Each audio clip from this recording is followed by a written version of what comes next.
चीन ने अरुणाचल प्रदेश में बसाया शहर। दोस्तों, इस साल 19 जनवरी को एक तस्वीर सामने आई जिसके बाद पूरे देश में हड़कंप मच गया।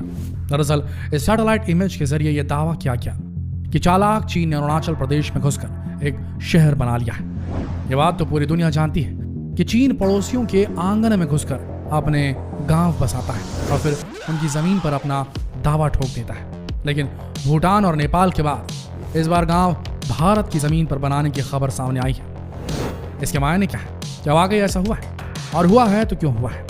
इस वीडियो के जरिए इन्हीं सवालों के जवाब तलाशने की कोशिश करते हैं, तो बने रहिए इस वीडियो के अंत तक।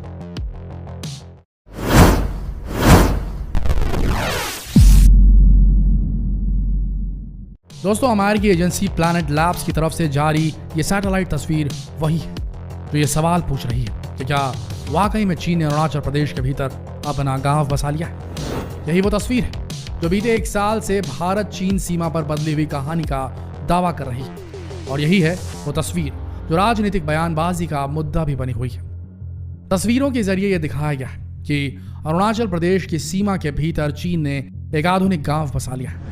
तस्वीर का पहला हिस्सा साल 2019 का है जिसमें कोई निर्माण नहीं दिख रहा है, जबकि दूसरा हिस्सा पिछले साल नवंबर का है जिसमें साफ देखा जा सकता है कि वहां कई सारे घर मौजूद हैं, यानी पूरा का पूरा गांव बसा हुआ है। यहाँ पक्के मकान खड़े कर दिए गए। इन घरों के करीब सड़कें भी बनी हुई है, साथ ही बगल में एक नदी भी बह रही है। इस नदी का नाम है सारी चू। दोस्तों, चीन ने जिस हिस्से में इस गांव को बसाया है, आप जानकर हैरान रह जाएंगे कि वो इलाका अरुणाचल प्रदेश के ऊपरी सुबनसिरी जिले में पड़ता है, जो वास्तविक नियंत्रण रेखा यानी कि एक्चुअल लाइन ऑफ कंट्रोल से सटा हुआ है और करीब 4.5 किलोमीटर अंदर है। अब चीन के अरुणाचल वाली साजिश के बारे में कुछ बेहद इंपॉर्टेंट बातें भी जान लीजिए। चालबाज चीन ने इस गांव में करीब 101 पक्के घरों का निर्माण किया है, लेकिन यहाँ सबसे महत्वपूर्ण बात यह है, यहाँ साल 1959 से ही चीन का कब्जा है, यानी जिस जमीन पर चीन ने घर बनाए हैं और जमीन पर चीन ने 1959 में ही कब्जा किया था। और साल 1962 में इंडो चाइना वॉर के बाद भी चीन ने यह जमीन खाली नहीं की थी, यानी कि जमीन भारत की थी जिस पर चीन ने उस लड़ाई में कब्जा कर लिया था और अब वहां गांव बसा रहा है। अक्साई चीन की तरह अरुणाचल प्रदेश का ये इलाका भी चीन के कब्जे में ही था, लेकिन कांग्रेस नेता राहुल गांधी से लेकर पी चिदम्बरम तक ने इस मुद्दे को लेकर मोदी सरकार पर हमले शुरू कर दिए। राहुल गांधी ने तंज कसते हुए ट्वीट किया, उनका वादा याद कीजिए जो कहते थे मैं देश नहीं झुकने दूंगा। जबकि कांग्रेस के वरिष्ठ नेता और देश के पूर्व गृह मंत्री पी चिदम्बरम ने अपने ट्वीट में लिखा, क्या सरकार इस बार भी चीन को क्लीन चिट देगी और पिछली सरकार पर दोषारोपण करेगी? कांग्रेस के तमाम तंज और सवालों का जवाब देने सामने आए अरुणाचल प्रदेश से बीजेपी सांसद तापिर गाव, जिन्होंने देश को बताया कि चीन का अरुणाचल के जिस हिस्से पर कब्जा है वो मोदी सरकार के कार्यकाल में नहीं बल्कि कई दशकों से। उनके मुताबिक 1962 में लांगजू में आसाम राइफल्स के जवान मौजूद थे, जिसे चीन की सेना यानी कि PLA ने शहीद कर दिया और फिर लांगजू के नीचे बीसा और माजा के इलाकों पर कब्जा कर लिया। गांव कहते हैं कि 1962 से ही चीन इस इलाके में अपनी घुसपैठ बढ़ाता रहा है।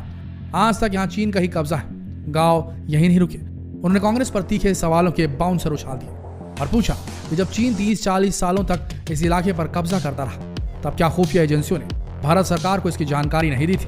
उन्होंने सीधे सवाल दागे कि दिल्ली की सल्तनत पर काबिज प्रधानमंत्री को क्या सेना ने अरुणाचल में चीन के कब्जे वाली साजिश के बारे में नहीं बताया था?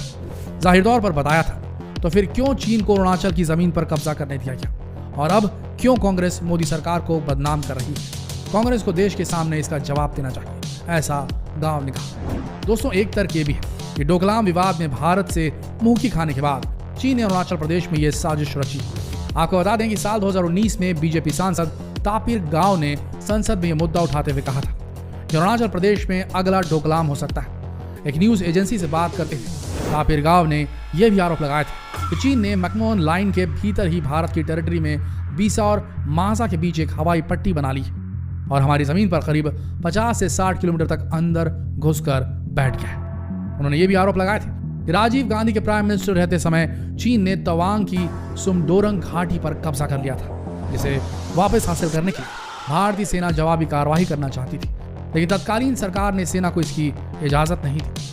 आपको बता दें कि जिस तरह अक्साई चीन या फिर लद्दाख में LAC है, line of actual control, Pakistan border पर LOC है, लाइन ऑफ कंट्रोल है, उसी तरह अरुणाचल प्रदेश में मैकमोहन रेखा ही बॉर्डर है, हालांकि चीन इसे नहीं मानता है। दरअसल पड़ोसी देशों की सीमाओं से सटे हुए जितने भी खाली इलाके हैं, वहां पर चीन अपने गांव बसाने में जुटा हुआ है और ठीक ऐसे ही गांव चीन भारत से सटे हुए वास्तविक नियंत्रण रेखा पर भी बना रहा है, ताकि जंग के हालात में इन गांवों को सैनिकों के बैरकों के तौर पर इस्तेमाल किया जा सके। चालबाज चीन इसलिए भी ऐसा कर रहा है क्योंकि उसे डर है कि अगर वास्तविक नियंत्रण रेखा से सटे ये इलाके अगर खाली रहे तो भारतीय सेना इन्हें अपने अधिकार क्षेत्र में ले सकती है। आपको बता दें कि हाल ही में भूटान सीमा पर भी चीन ने एक ऐसा ही गांव बसाया है जो डोकलाम सीमा से सिर्फ 9 किलोमीटर दूर है। डोकलाम वही जगह है जहां साल 2017 में चीन के साथ विवाद हुआ था। चीन जमीन का इतना भूखा है कि वो जिसे दोस्त कहता है उसकी पीठ में भी खंजर घोंपने से पीछे नहीं हटता। चीन खुद को नेपाल का शुभचिंतक बताता है, लेकिन चीन ने नेपाल की कई हेक्टेयर जमीन पर कब्जा करके न सिर्फ उसकी नदियों की धारा बदल दी बल्कि सीमा बदलकर उसे अपने कब्जे में ले लिया। कुछ वक्त पहले नेपाल के हुमला इलाके के कुछ गांवों में चीन ने नई इमारतें खड़ी की और फिर इस पूरे इलाके को अपना करार दे दिया।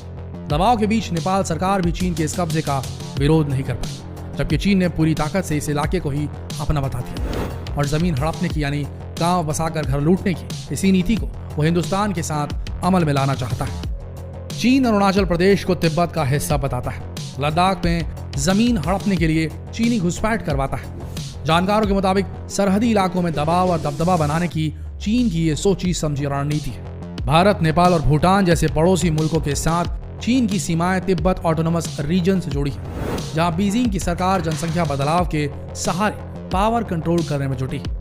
रही बात अरुणाचल की, तो भारत सरकार के विदेश मंत्रालय ने भी प्रतिक्रिया देते हुए कहा है कि देश की सुरक्षा पर असर डालने वाले सभी घटनाक्रम पर उसकी नजर बनी हुई है और भारत की अपनी संप्रभुता और अखंडता को सुरक्षित रखने के लिए सभी जरूरी कदम उठाए जाएंगे। चीन बॉर्डर से सटे इलाकों में बीते कई दशकों से डेवलपमेंट का काम कर रहा है, तो बीते कुछ सालों से भारत भी अपने बॉर्डर पर डेवलपमेंट कर रहा है। लद्दाख में चीन से तनातनी इसी का नतीजा है, क्योंकि उसे बॉर्डर के इलाकों में भारत की तरफ से बनाई जा रही सड़कें रास नहीं आ रही।